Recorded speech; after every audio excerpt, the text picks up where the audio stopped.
प्रत्येक वर्ष शिक्षा विकास समिति ओडिशा योजना अनुजाई प्रत्येक वर्ष आम जो आचार्य मानकर शिक्षा वर्ष आरंभ विशेष एप्रिल मासरे 3 दिन धरी गोटे कार्यशाला हुए। यहाँ आमर योजना अनुसार गोटे चिराचरित प्रथा तेणु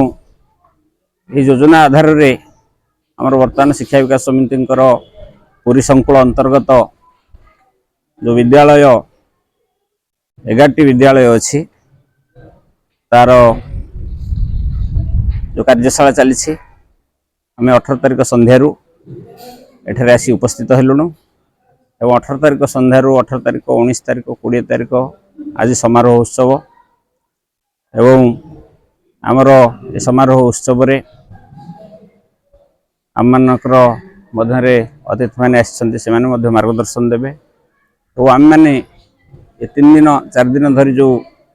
कार्यक्रम हुए निष्ठापर सहित आम मैंने जहाँ शिक्षा ग्रहण करिथाउ एवं जो आमर आचार्य बंधु भगिनी मैंने अच्छा से मैंने जो कालांश सब नहीं था से कालांश रे किसी नूतनत्व आम पाई था जहाँकि समस्ते निज निज विद्यालय रे निज निज क्षेत्र रे शिशु मानकु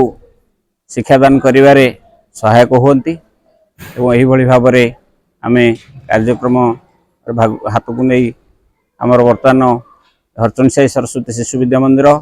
सरस्वती शिशु विद्या मंदिर मधुबन ये जो 2 जगह चली हरचंदसाई शिशु मंदिर रे आधार स्तर 1-2 अर्थात प्रारंभ बोध तार तो ना चेंज है प्रभात अरुण उदय एवं प्रथम द्वितीय आधार स्तर जाउछि एवं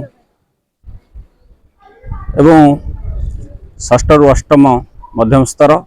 ये चलछि एवं सेठे मध्य मधुबन रे प्रस्तुति स्तर चलछि तृतीय रु पंचम एवं एपुरी रे घोड़ा बजार सरस्वती शिशु मंदिर रे मध्य विद्या मंदिर पुरी विभाग समस्त विद्यालय आचार्य बंधु भगिनी मैंने आसी शिक्षा ग्रहण करुँच जहाँकि आमर कर्मक्षेत्र में आम जिते शिक्षा वर्ष आरंभ होची आम कार्यक्षेत्र लगे काम वर्ष यही कार्यशाला रे आमर पुरी संकुल 11टी विद्यालय जोग देखांती एवं आचार्य माने एठारे 3 दिन धरिकी यही कार्यशाला रे जोग देकी विभिन्न विषय जमती कि आमर साहित्य गणित विज्ञान इत्यादि विषय रे शिक्षादान करथांती एवं किछि नूतन जिनस शिखिकी से नूतन वर्ष रे शिशु मानकु ताहा समाने प्रदान करथांती बा शिशु मानक शैक्षिक उन्नति आनी थांती।